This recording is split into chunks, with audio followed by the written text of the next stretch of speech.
আমরা বাংলাদেশের মানুষ। আমরা সবসময় নিজেদেরকে গণতান্ত্রিক বাংলাদেশের নাগরিক হিসেবে দাবি করি। কিন্তু আসলে আমি ব্যক্তিগতভাবে দেখলাম যে বাংলাদেশে গণতন্ত্র বলতে কিচ্ছু নেই। যা আছে সব কিন্তু পরিবারতন্ত্র।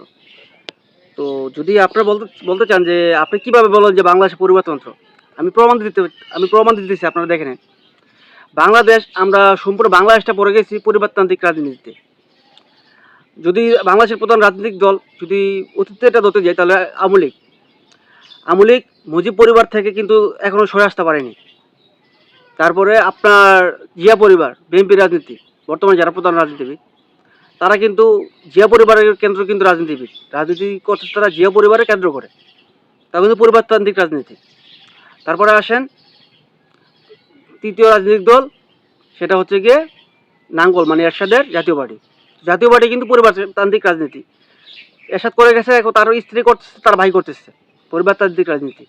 তারপরে আসেন দেশের এমপি মন্ত্রীর ক্ষেত্রে। তো এমপি ছেলে এমপি হচ্ছে, মন্ত্রী ছেলে মন্ত্রী হচ্ছে, কিন্তু রাজনীতির ক্ষেত্রে কিন্তু কোনো পরিবর্তন হচ্ছে না। দেশের মধ্যে কোনো একের একের কাছ থেকে অন্যের হাতে কিন্তু ক্ষমতা স্থানান্তর হচ্ছে না। মানে জনগণ যেভাবে কিনা আপনার ক্ষমতা চাইবে, সেভাবে কিন্তু ক্ষমতা কিন্তু স্থানান্তর হচ্ছে না। মানে জনগণের হাতে কোনো ক্ষমতা যাচ্ছে না। একদল যাচ্ছে খেয়ে, আরেক দল আসছে খেতে। তো দিন শেষে যেই লাউ সেই কদু।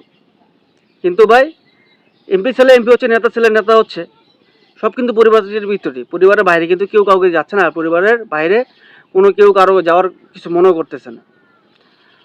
আমাদের এলাকাতে এক লোক এমপি ছিল, তিন তিন ফ্লোরে এমপি নির্বাচন করেছে। এমপি ছিল একে একে 2 বার না 3 বার।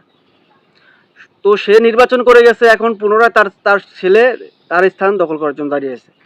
অন্যদিকে আরেকজন দাঁড়ায় আছে, সেও রাজনীতি করে, সেও চাচ্ছে নির্বাচন করতে, এমপি নির্বাচন করতে।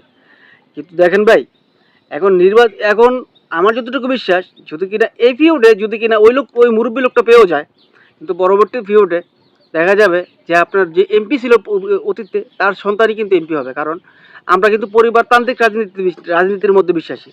আমরা কিন্তু গণতান্ত্রিক রাজনীতির মধ্যে বিশ্বাসী না। আমরা মুখে মুখে শুধুমাত্র বলি যে আমরা গণতান্ত্রিক রাজনীতিতে বিশ্বাসী, কিন্তু আর সত্যিকার অর্থে আমরা বাংলাদেশের মানুষ। আমরা কিন্তু রাজনীতি বলতে আমরা পরিবারতান্ত্রিক রাজনীতি বুঝি। দেখা গেছে সেক্রেটারি ছেলে সেক্রেটারি, সভাপতি ছেলে সভাপতি হয়।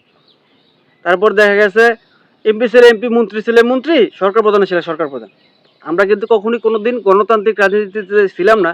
গণতন্ত্র আমাদের মধ্যে ছিল না, আজকে নেই, তো সুদূর ভবিষ্যতেও গণতন্ত্র আমাদের মাঝে আসবে না, সেটাই আমরা বলতে পারি, সেটাতে আমরা আশাবাদী। তো গণতন্ত্র বলতে আমাদের মাঝে কোনদিন কিছু ছিল না, আর কোনদিন হবে বলে সেটা তো আমরা বলতে পারি না। একসাথে চলতেছে, একটি আর একটির সাথে সংঘর্ষ হওয়ার কোনো সম্ভাবনা নেই।